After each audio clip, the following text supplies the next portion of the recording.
5,000 চিকিৎসক নিয়োগে বিশেষ উদ্যোগ সরকারের। স্বাস্থ্যসেবা নিশ্চিতে শূন্য পদ পূরণে 5,000 চিকিৎসক নিয়োগে বিশেষ উদ্যোগ নিয়েছে স্বাস্থ্য ও পরিবার কল্যাণ মন্ত্রণালয়।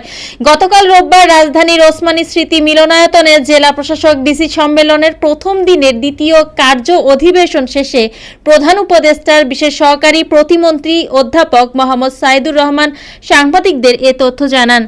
এ সময় স্বাস্থ্য উপদেষ্টা নূরজাহান বেগম উপস্থিত ছিলেন। স্বাস্থ্য ও পরিবার কল্যাণ মন্ত্রণালয়ের সঙ্গে ডিসিদের এই অধিবেশন হয়। স্বাস্থ্য উপদেষ্টা নূরজাহান বেগম বলেন, ডিসিরা নানান রকমের প্রশ্ন করেছেন, বিশেষ করে হাসপাতাল সংক্রান্ত সমস্যা, মেডিকেল কলেজ সংক্রান্ত সমস্যা, নানান সমস্যার কথা বলেছেন।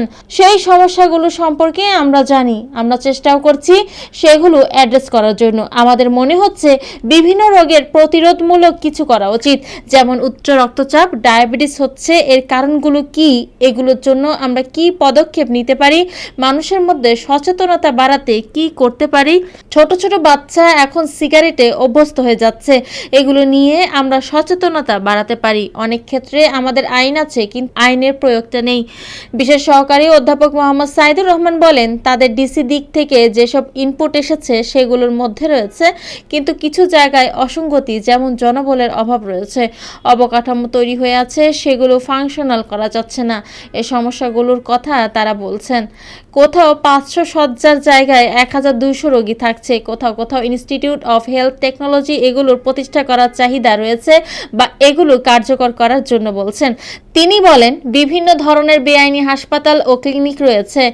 এসব ক্ষেত্রে ডিসি আইন প্রয়োগকারী সংস্থার সদস্যদের সঙ্গে নিয়ে যেন আমাদের স্বাস্থ্য কাঠামোর পাশে থাকেন সে বিষয়ে বলা হয়েছে। সেটা মোটা দাগে এই স্বাস্থ্যের যে জনবল কাঠামো, সেটা নিয়ে আরও ভালো স্বাস্থ্যসেবা দেওয়া সম্ভব। আমরা তাদের কাছে এই আহ্বান জানিয়েছি। বিশেষ সহকারী আরও বলেন, আমরা কয়েকদিন স্পষ্ট দেখেছি যে এন্ট্রি পদে প্রায় 5,000-এর বেশি পদে চিকিৎসক প্রয়োজন। এছাড়া বিশেষজ্ঞ পদ ও অন্য আধুনিক হাসপাতালগুলোতে আমাদের পদের প্রয়োজনীয়তা আছে।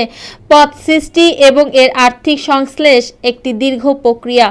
আমরা ইতিমধ্যে 5,000 পদ সৃষ্টির জন্য প্রক্রিয়া শুরু করেছি।